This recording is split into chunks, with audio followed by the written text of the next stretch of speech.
ហើយសម្រាប់នាងខ្ញុំពិតជារីករាយហើយចង់ផ្ដល់នៅអ្វីដែលសំខាន់និងអស្ចារ្យដែលជាស្នាដៃបន្សល់ទុក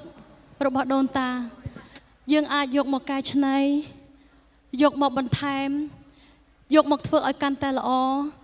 និងកាន់តែមានអ្វីក្នុងការទស្សនាលាយបញ្ចូលគ្នាដូច្នេះនៅក្នុងពេលនេះខ្ញុំក៏ចង់រំលឹកទៅដល់ស្ថានភាពជាច្រើនដែលពួកយើងបានឆ្លងកាត់ទោះយើងមិនចង់ជួប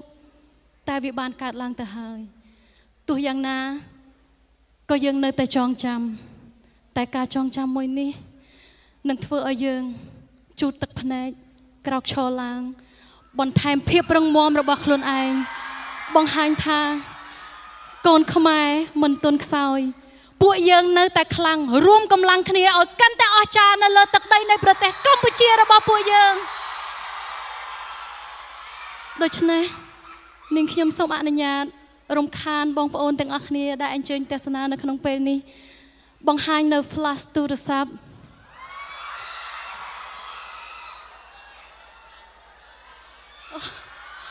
វ៉ាវបង្ហាញថាពួកយើងនឹងចងចាំនៅវីរភាពដ៏អស្ចារ្យរបស់វីរៈកងទ័ពរបស់ពួកយើងសូមរំលឹកទៅដល់ភាពអស្ចារ្យនៃដូនតានៃប្រទេសកម្ពុជាសូមបងប្អូនទាំងអស់គ្នាជូតទឹកភ្នែកហើយរឹងមាំដើរទៅមុខជាបន្ត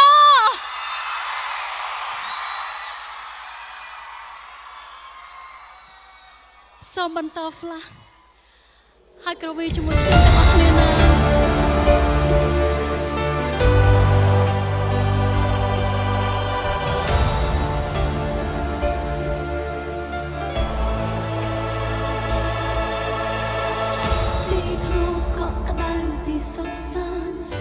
មានស្នាមញញឹមទីអ៊ូអឥឡូវប្រែទៅវឹកវរคล้ายជាគុំនោភាពឈឺចាប់បាត់សំឡេងក្មេងលេងសើចច្រៀងហូកណ្ដឹងធ្លាប់រក្នុងសាលាក៏ស្ងាត់វាព្រីករីភ្ជុំបោកផាត់គួញរស័ត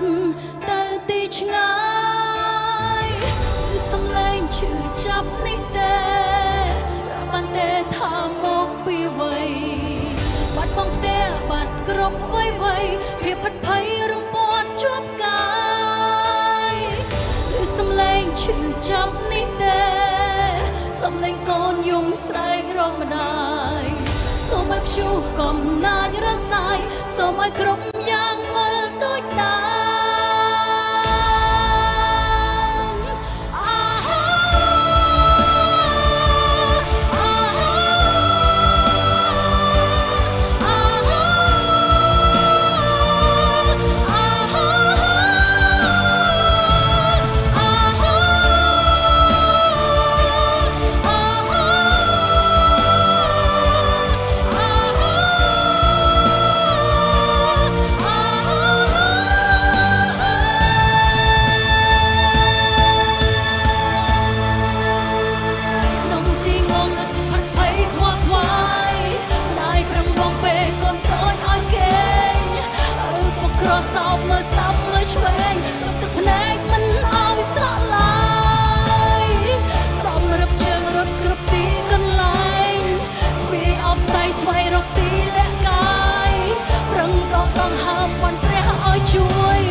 ជីវិតអ្នកបានយកគ្រួសារអ្នកបង